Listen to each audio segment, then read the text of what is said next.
오늘 아침 우리에게 주시는 하나님 말씀은 요한복음 6장 60절에서 71절까지의 말씀입니다. 요한복음 6장 60절로 71절까지의 말씀을 세번역 성경으로 봉독합니다.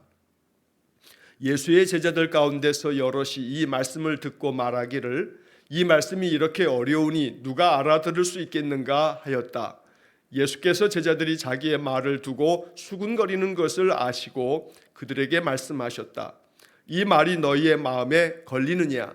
인자가 전에 있던 곳으로 올라가는 것을 보면 어떻게 하겠느냐? 생명을 주는 것은 영이다. 육은 아무데도 소용이 없다. 내가 너희에게 한 이 말은 영이요 생명이다. 그러나 너희 가운데는 믿지 않는 사람들이 있다. 처음부터 예수께서는 믿지 않는 사람이 누구이며 자기를 넘겨줄 사람이 누구인지를 알고 계셨던 것이다. 예수께서 또 말씀하셨다. 그러므로 내가 너희에게 이르기를 아버지께서 허락하여 주신 사람이 아니고는 아무도 나에게로 올 수 없다고 말한 것이다. 이 때문에 제자 가운데서 많은 사람이 떠나갔고 더 이상 그와 함께 다니지 않았다. 예수께서 12 제자에게 물으셨다. 너희까지도 떠나가려 하느냐? 시몬 베드로가 대답하였다. 주님, 우리가 누구에게로 가겠습니까?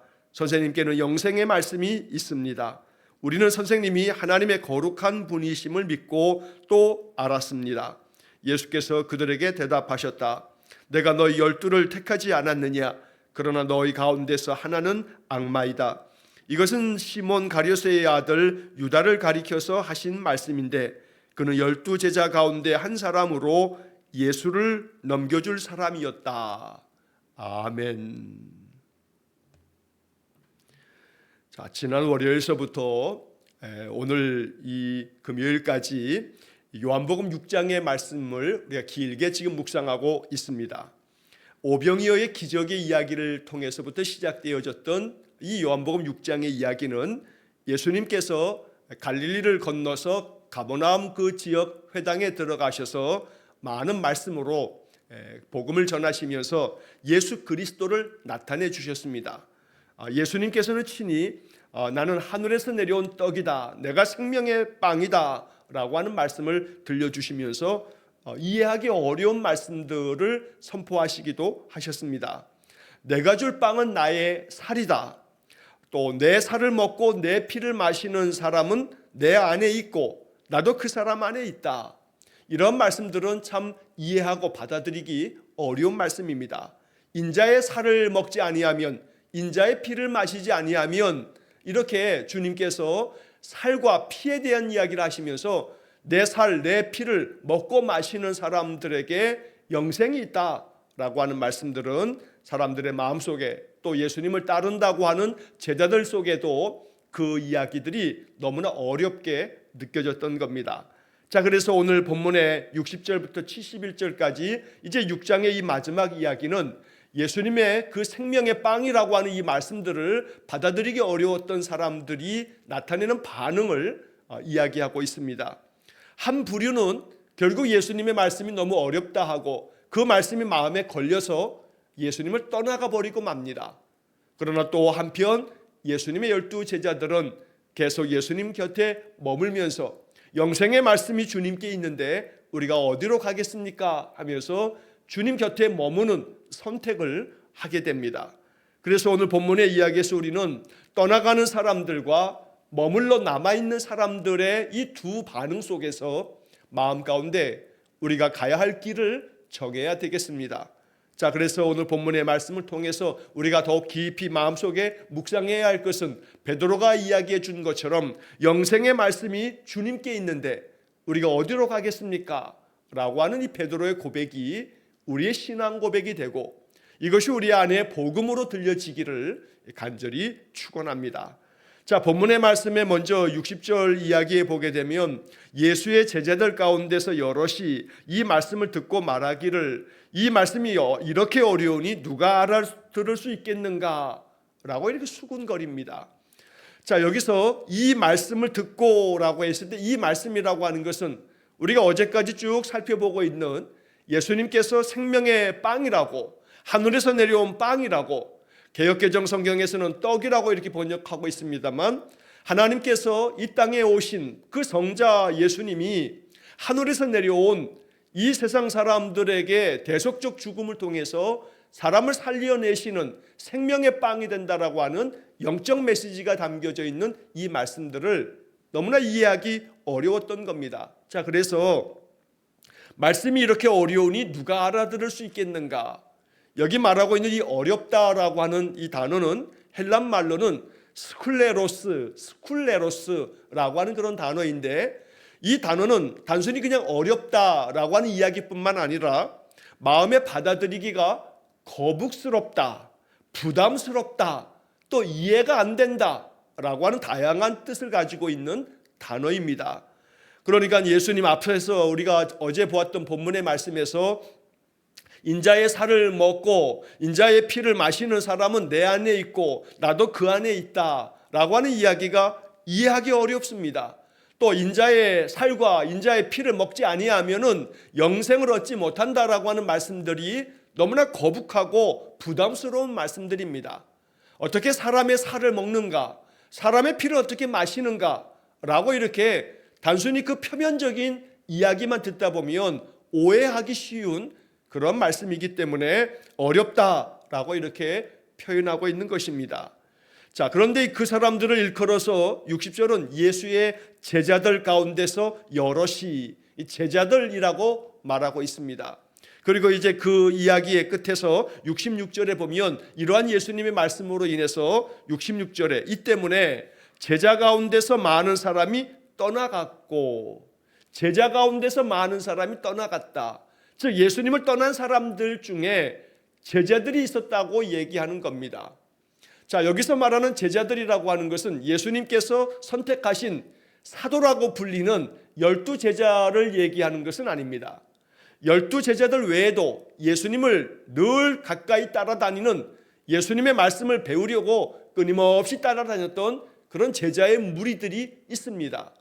우리가 예를 들어서 예수님께서 부활하시고 승천하시고 난 다음에 이 예수님께서 예루살렘을 떠나가지 말고 아버지께서 약속하신 것을 기다리라 라고 하는 말씀을 남기시고 주님이 승천하신 다음에 마가의 다락방에 모였던 사람들의 숫자를 사도행전에서는 120여 명이라고 말씀하고 있습니다. 그러니까 예수님의 12사도들, 12제자들 외에도 예수님을 따랐던 그런 제자들이 마가의 다락방에 모여있는 사람만도 120여 명, 이 사람들이 바로 열심으로 기도하면서 오순절에 성령의 강림하심을 얻게 되는 그러한 주님의 제자들이었던 겁니다. 자, 그래서 여기 예수의 제자들이라고 하는 것이 12사도들 얘기하는 것이 아니라 그만큼 예수님 따랐던 많은 무리들이 있었는데 그들 가운데서도 정말로 주님을 마음 깊이 그 말씀을 배우고자 따라다녔던 제자들의 무리들이 이만큼 많이 있었는데, 그들 가운데서 여러 사람들은 결국 주님의 말씀을 너무나 어렵게 여기면서 부담스럽게 여기면서 자기들이 바라고 원했던 메시아가 아니라라고 하는 생각 속에 결국 주님을 떠나가 버리고 말았다는 겁니다. 자, 이러한 수군거리는 모습을 보고서 예수님께서 그들에게 묻습니다. 이 말이 너희의 마음에 걸리느냐? 내가 한 이러한 모든 이야기 때문에 인자의 살을 먹고 인자의 피를 마시지 아니하면 생명을 얻을 수 없다는 이야기를 들으면서 너희들이 그것을 마음 가운데 부담스럽게 여기느냐? 그것 때문에 마음이 걸려 넘어지겠느냐? 라고 이렇게 묻는 겁니다. 그리고 또 이어서 덧붙여서 이야기하시기를 인자가 전에 있던 곳으로 올라가는 것을 보면 너희들 어떻게 하겠느냐?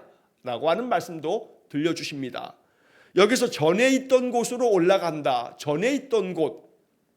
주님은 하나님 우편에 계시다가 이 땅에 오신 성자 하나님 되시기 때문에 전에 있던 곳으로 올라가는 것이라고 하는 것은 바로 하늘 번향, 우리 하나님께서 거하신 하나님 나라의 그 하나님 우편으로 주께서 돌아가실 것에 대한 이야기를 말씀하시면서 그런 것들을 너희들이 본다면 너희들은 더 걸려 넘어지지 않겠느냐 라고 하는 말씀을 하시는 겁니다.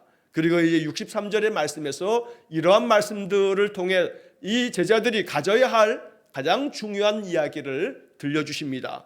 생명을 주는 것은 영이다. 육은 아무데도 소용이 없다. 내가 너희에게 한 이 말은 영이요 생명이다.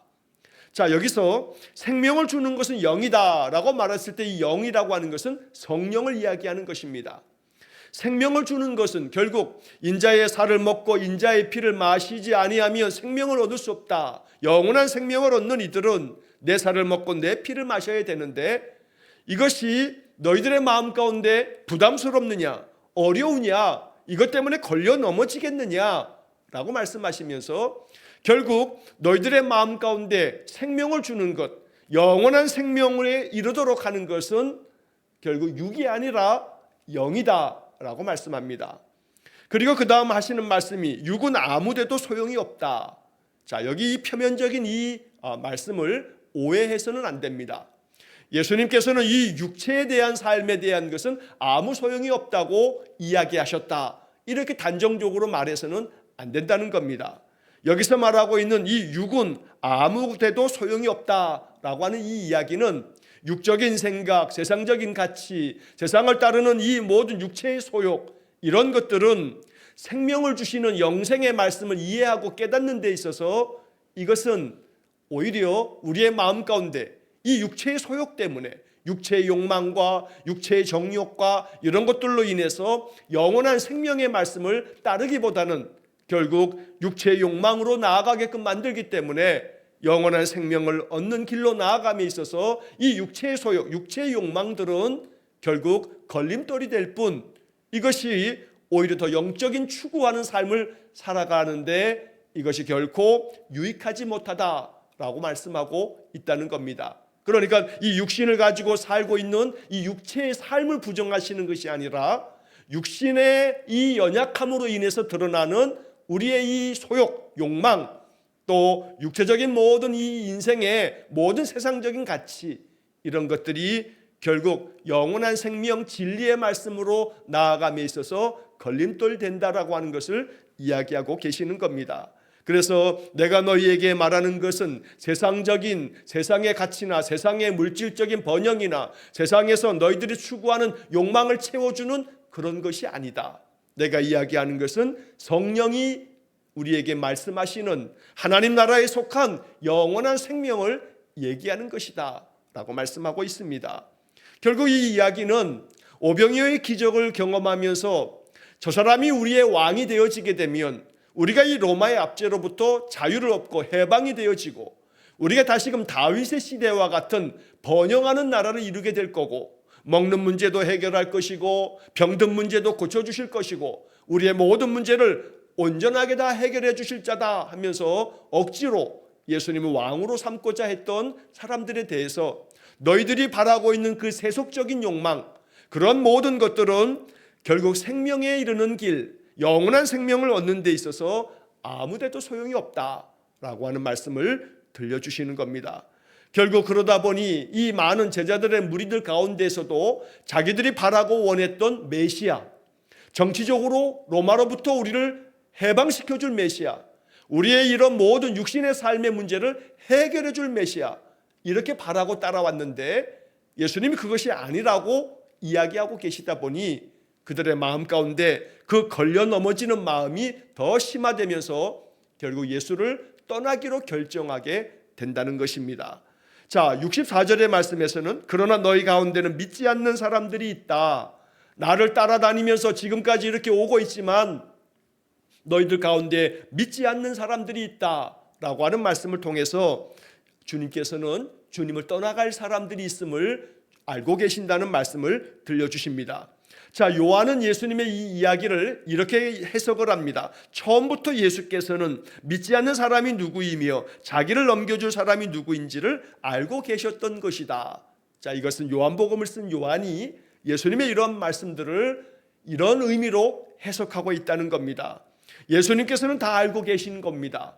누가 나를 떠날 자인지, 또 누가 나를 죽음의 자리로 옮겨줄 자인지, 나를 팔 자가 누구인지 주님은 이 모든 것들을 다 알고 계셨다고 요한은 이렇게 말씀해 적고 있습니다. 자, 예수님께서 또 말씀하십니다. 그러므로 내가 너희에게 이르기를 아버지께서 허락하여 주신 사람이 아니고는 아무도 나에게로 올 수가 없다. 자, 이 이야기는 우리가 어제 보았던 44절의 말씀에서 이미 주님께서 말씀하신 내용이기도 합니다.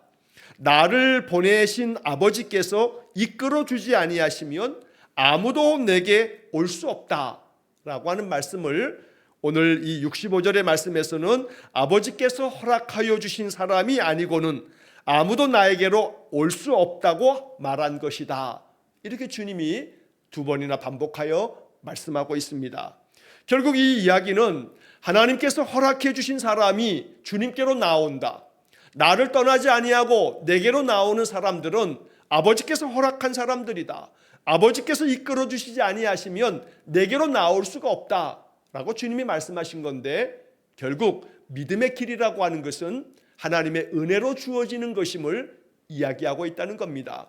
사람이 마음의 의지로 결정하고 결단하였다고 해서 주님께로 나와 예수를 나의 구주로 믿는다는 것이 아니라 결국 우리의 믿음조차도 하나님의 은혜 가운데, 하나님이 은혜를 베푸셨으므로 우리가 마음 가운데 믿음을 갖게끔 되어지는 것이다. 아버지께서 이끌지 아니하시면, 아버지께서 허락하시지 아니하시면 내게로 올 수가 없다라고 하는 말씀을 주님께서는 거듭거듭 말씀하고 계십니다. 자, 이러한 것들도 사람들의 마음 가운데는 이해가 되기 어려웠습니다. 받아들이기 어려웠던 겁니다. 오늘 우리는 이 말씀에 대해서도 오해하지 말아야 됩니다. 하나님의 은혜가 아니고서는 믿음으로 나올 수가 없다라고 말할 때, 내가 믿음으로 나아가지 못하는 것은, 내가 믿음이 잘 생기지 않는 것은 하나님이 나에게 은혜를 주시지 않았기 때문이다 라고 반대로 뒤집어서 결국 하나님이 내게 은혜를 주시지 않았기 때문에 나에게 믿음이 없는 거다 라고 하는 이야기로 자기 변명을 할 수는 없다는 겁니다. 하나님께서 은혜를 베푸심으로써 우리가 믿음을 갖게 되어지는 것은 분명히 성경적인 말씀인데, 하나님이 은혜를 베푸실 때 그 은혜를 받아들이는 인간의 목 자체를 부정할 수는 없다는 겁니다. 그러므로 결국 이 이야기는 아버지께서 허락하신 사람이 아니고는 주님께로 나올 수가 없다.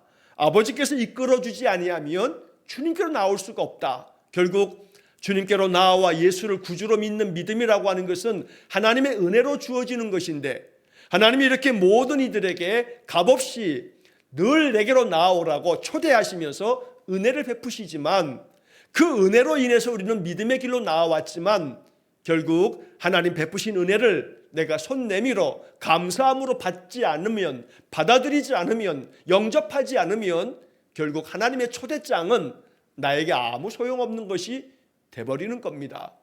영접하는 자가 하나님의 자녀가 되는 권리를 얻게 됩니다. 초대장을 주님께서는 우리 모든 인생들에게 내어주시는데, 늘 그 초대장을 내가 받아들고 그 초대장을 가지고 하나님께로 나아가는 것은 우리 믿음의 사람들이 가져야 할 우리의 마음 가운데 하나님 앞에서 우리가 결정해야 할 중요한 선택이요 결정이라는 것을 또한 잊지 말아야 됩니다. 자, 그래서 오늘 이 본문의 이야기를 통해 결국 66절은 이 때문에 제자 가운데 많은 사람들이 떠나가 버렸다, 더 이상 예수와 함께 다니지 않았다라고 하는 그런 이야기를 적고 있습니다. 주님께서는 이렇게 믿음 안에서 더 굳건하게 서기를 바라면서 많은 말씀들을 전하여 주시지만, 그러나 그 은혜의 초대를 그들은 받아들이지 않습니다. 결국 신앙이라고 하는 것은 인격적인 선택의 문제입니다. 내가 예수 그리스도의 말씀을 받아들이면서 그 말씀을 내가 마음 가운데 결정하고 선택하기로 결정함으로써 주님을 나의 구주로 믿는 그 믿음은 하나님 우리에게 베푸신 은혜를 내 것으로 받아들일 때에 비로소 가능해진다는 이야기입니다. 이 많은 제자들 가운데 결국 예수님을 떠나간 사람들, 이 떠난 사람들에 대해서 주님은 그들을 붙잡지 않습니다. 그들을 또한 설득하지도 않습니다. 너희에게 무엇이 어려우냐? 너희들이 이해가 안 되고 너희들이 걸려 넘어지는 부분이 뭐냐?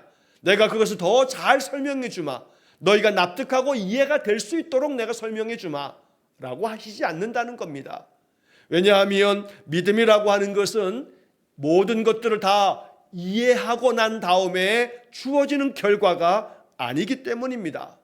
예수 그리스도가 누구신지를 내 마음 가운데서 마음으로 받아들이는, 신뢰하는 결단이 믿음이기 때문에 주님께서는 이 문제 앞에서 그 떠나가는 제자들을 붙들고 그들을 더 가르치려고, 그들을 더 설득하려고 주님께서 그들을 붙잡지 않으셨다는 겁니다. 그래서 우리는 이 떠나가는 사람들을 붙잡지 않는 예수님의 모습을 우리는 마음 가운데 깊이 생각할 수 있어야 합니다. 마음 가운데 나의 주님, 나의 구주가 되신 예수 그리스도를 믿음으로 받아 주님을 내 삶의 중심에 모시면서 살아가는 하나님의 은혜를 선택하는 것은 내 인격이 결정해야 할 인격적인 선택이라고 하는 것을 주님은 말씀하십니다. 그러므로 오늘 우리는 이 성경의 이야기를 통해서 주님께로 나아오는 것이 은혜이고 그 은혜를 받아들이는 내 인격적인 선택과 나의 결정이 하나님께서 내게 주시는 축복이라는 사실을 잊지 말아야겠습니다. 하나님 앞에 나와 예배의 자리로 늘 나오는 것도 역시 마찬가지입니다. 아침에 이렇게 깨어서 하나님 앞에 예배하는 우리의 삶의 모습도 결국 나의 인격적인 선택입니다. 내가 더 주님의 말씀 안에 거하고 그 말씀으로 내 마음을 늘 다스리며 말씀이 주는 그 화평함을 누리면서 살아가는 삶을 우리가 선택하는 겁니다.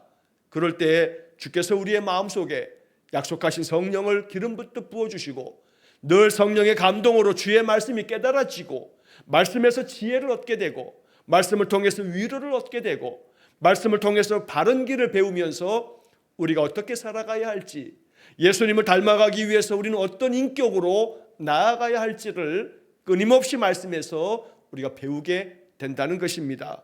그러므로 떠나가는 사람들이 있는 반면에 이제 그 다음 67절 이하의 말씀에서 예수님은 12제자들에게 묻습니다. 너희까지도 떠나가려 하느냐? 너희도 떠나려겠느냐? 라고 주님 묻습니다. 이 주님의 물음은 참 아주 무거운 질문입니다.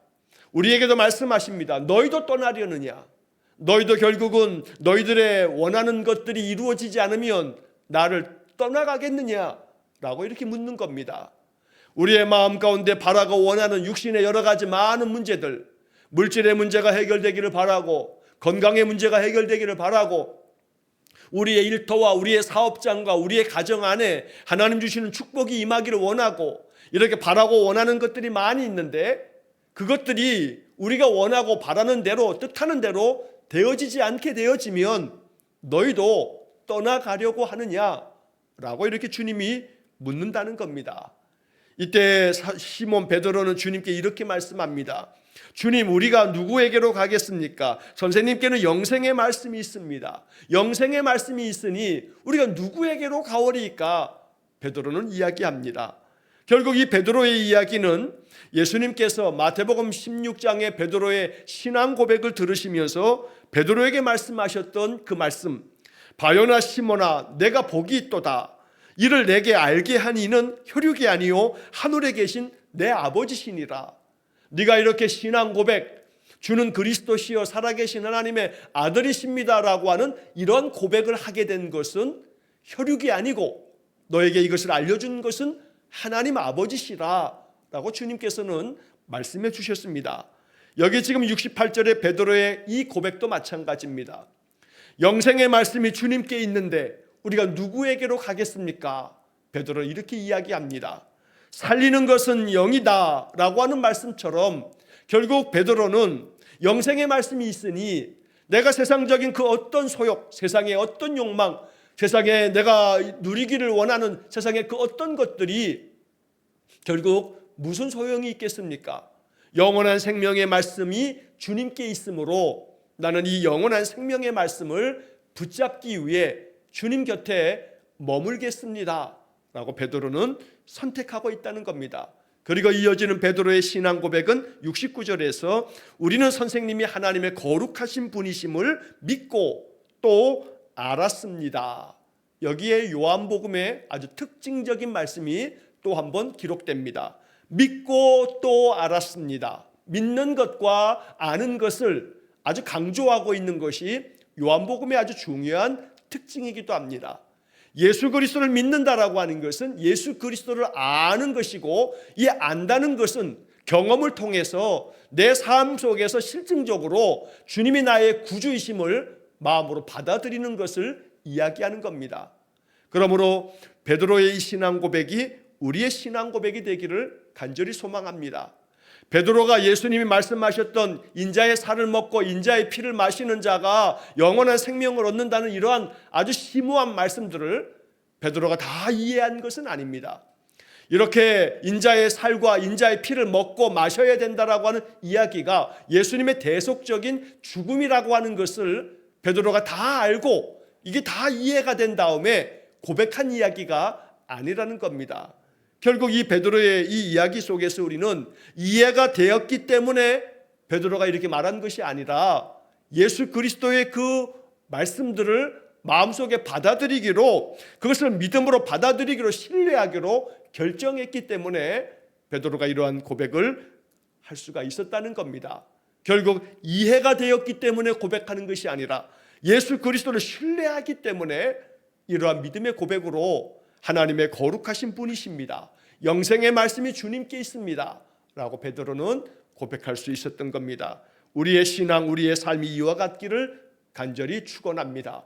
이해가 다 되지 않아도 예수 그리스도를 하나님의 아들로, 거룩하신 하나님의 그 성자 하나님으로 우리 마음 가운데 믿고 또 우리의 삶을 통해서 이것을 알고, 그래서 늘 우리 안에서 참된 믿음의 고백이 늘 주님 앞에 고백될 수 있기를 주의 이름으로 간절히 축원합니다. 자, 이어서 예수님께서는 이러한 이야기를 들으신 다음에도 또 이런 말씀을 하십니다. 내가 너희 12를 택하지 않았느냐? 그러나 너희 가운데서 하나는 악마이다. 개역개정 성경에서는 마귀다 라고 이렇게 번역합니다. 이 마귀라고 하는 이 말로 번역되어져 있는, 악마라고 새번역 성경에 번역된 이 부분을 헬라어 성경을 보면 디아볼로스라고 하는 단어로 쓰여져 있는데, 이 디아볼로스라고 하는 단어가 마귀, 또 새번역에서는 악마 이렇게 번역되기도 하고, 또 다른 어떤 곳에서는 사탄이라고 하는 말로도 이것이 같은 의미로 사용되어지기도 합니다. 자, 그래서 너희 가운데서 하나는 악마다, 마귀다 라고 하는 이 이야기는 요한이 그 다음에 71절에서 말하고 있는 것처럼 이것은 예수님을 넘겨주게 될, 팔게 될 가룟 유다를 말하는 것이다 라고 이렇게 요한은 주님의 이 말씀에 대해서 이 요한의 해석을 덧붙이고 있습니다. 자, 여기 이 주님의 말씀은 우리에게 경고의 말씀이기도 합니다. 떠나간 사람들과는 달리 영생의 말씀이 주님께 있으니 우리가 누구에게로 가겠습니까? 베드로가 이렇게 말한 것처럼 우리가 누구에게로 가겠습니까? 우리가 라고 표현한 것처럼 12제자들은 예수님 곁에 머물기로 이렇게 결정함을 보여주고 있습니다. 그러나 이렇게 머물러 있는 12사람들 가운데서도 12를 택하지 않았느냐? 그러나 너희 가운데에서 하나는 마귀다, 악마다 라고 주님 말씀합니다. 이건 단순히 가룟 유다가 마귀라고 하는 것을 그 자체가 마귀다 라고 얘기하는 것이 아닙니다. 유다의 마음속에 너희가 이렇게 머물러 있기로 결정했지만 머물러 있는 너희들조차도, 계속해서 나를 따르겠다고 말하는 너희들조차도 너희 안에 하나는 마귀에게 넘어가는 자요, 그 마음 가운데 마귀에게 틈을 주는 자요, 마귀가 그 마음속에 들어가 그 생각을 다스리는 자가 돼버릴 거다라고 이야기하고 계시는 겁니다. 요한복음 13장 2절 말씀에서 이 가룟 유다의 이야기를 이렇게 적습니다. 마귀가 벌써 시몬의 아들 가룟 유다의 마음에 예수를 팔려는 생각을 넣었더라. 마귀가 생각을 집어넣어 주는 겁니다. 예수님은 이것을 오늘 70절에서 너희 가운데 하나는 마귀다 이렇게 표현하고 계시는 겁니다. 마귀에게 마음을 빼앗겨서, 마귀에게 생각을 빼앗겨서 그 마귀가 너희 마음속에, 유다의 마음속에, 너희 중에 하나 유다의 마음속에 예수를 팔 생각을 집어넣었다라고 얘기하는 겁니다. 또 한편 요한복음 13장 27절 말씀에 보면 조각을 받은 후 곧 사탄이 그 속에 들어간지라 라고 또 말씀합니다. 마지막 식탁 자리에서 주님과 함께 떡을 떼었던 이 유다가 결국 그 속에, 사탄이 그 속에 들어간지라, 요한복음 13장 27절의 말씀입니다. 그래서 예수님께서는 이 70절의 말씀에서 경고하고 있다는 겁니다. 너희 중에 하나는 마음을 빼앗기고 그 마음에 틈이 생겨 마귀가 그 속에 들어가게 될 텐데 너희 중에 하나가 그럴 거다. 그러니 경계하라, 깨어있으라 라고 주님께서 미리 알려주고 계시는 겁니다. 신호등을 켜주었음에도 불구하고 이 신호등을 무시하고 유다는 결국 마음을 빼앗겨버리고 말았다는 겁니다. 사도 바울은 에베소서 4장 27절 말씀에서 마귀에게 틈을 주지 말라라고 말씀합니다. 마귀에게 틈을 주지 말라는 이 말씀을 오늘 이 주님의 말씀에 너희 가운데서 하나는 악마이다 라고 하는 말씀으로 우리 읽을 수 있다는 겁니다. 우리의 마음 빼앗기지 말아야겠습니다. 우리의 마음에 틈이 생기지 않도록 언제나 말씀과 기도로 우리의 마음을 무장해야겠습니다. 그래서 마귀가 내 마음속에 악한 생각을 집어넣지 못하도록 언제나 내 마음을 지키고 내 생각을 지키고 하나님 말씀 안에 굳건히 서서 영생의 말씀이 주님께 있습니다. 나에게 생명을 주는 말씀이 주님께 있습니다. 내게 소망을 주고 내게 위로해 주고 내게 바른 길을 가르쳐 주는 말씀이 주님께 있습니다. 내가 이 말씀 붙들고 살겠습니다. 이렇게 늘 기도하면서 깨어있는 그러한 신앙의 사람이 될 수 있기를 주의 이름으로 간절히 축원합니다. 기도하겠습니다. 자비로우신 아버지 하나님, 주님의 말씀을 이해하기 어렵던 자들이 이 말씀을 누가 듣겠는가 하며 결국 예수님을 떠나간 제자들이 있었다 말씀합니다. 이 말씀 마음 가운데 깊은 경고로 삼아 결코 영생의 말씀이 주님께 있으니 우리가 누구에게로 가오리까? 베드로의 고백처럼 주님을 떠나지 아니하고 주님 곁에 그 말씀 붙잡고 살아가는 우리 성도들 되게 해 주옵소서. 그리하여 언제나 내 마음에 틈을 주지 말고 마귀가 내 마음에 악한 생각을 뿌리지 못하도록 늘 생명의 말씀을 붙들고 살아가는 우리 모두가 되게 해 주옵소서. 그리하여 생명의 말씀이 우리의 모든 인생의 삶을 더욱 복되게 하여 주님께서 주시는 그 지혜의 말씀, 진리의 말씀을 통해 우리의 인생길, 주님이 기뻐하시는 길을 걸어가는 귀한 성도들 되게 해 주옵소서. 오늘도 한날의 모든 삶을 주님께 의탁하오며 예수님 이름으로 기도하옵나이다. 아멘. 우리 구주 예수 그리스도의 은혜와 하나님 아버지의 극진하신 사랑과 성령의 교통하심이 날마다 생명의 말씀을 붙들고 늘 주의 인도하심 따라 살아가기를 소원하는 머리 숙인 귀한 성도들 위에와 저들 가정과 온 가족들 위에 영원토록 함께 하시길 축원하옵나이다. 아멘.